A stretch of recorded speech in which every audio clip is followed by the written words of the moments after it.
আসসালামু আলাইকুম। আমি মোহাম্মদ বায়েজিদ আহমেদ।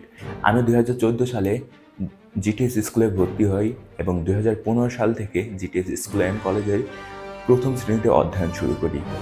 এই স্কুলই ছিল আমার ১ম শিক্ষালয়, যেখানে আমি লেখাপড়ার পাশাপাশি নৈতিকতা, দায়িত্বশীলতা ও শৃঙ্খলাবোধ শিখতে পারি। স্কুলের সুশৃঙ্খল পরিবেশ, শিক্ষকদের আন্তরিক সহায়তা আমাকে ধীরে ধীরে একজন ভালো শিক্ষার্থী হিসেবে গড়ে তোলে।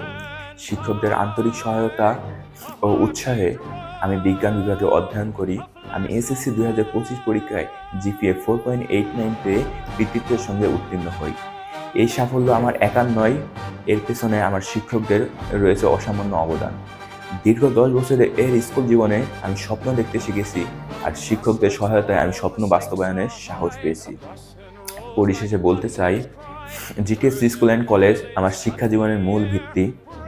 এখান থেকে পাওয়া শিক্ষা, নৈতিকতা ও দায়িত্ববোধ দিয়ে আমি জীবনের পরবর্তী ধাপে এগিয়ে যেতে চাই। আমি জিটিএস স্কুল এবং শ্রদ্ধেয় শিক্ষকদের প্রতি চিরকৃতজ্ঞ ছিলাম, আছি এবং ইনশাআল্লাহ ভবিষ্যতে থাকবো। ধন্যবাদ।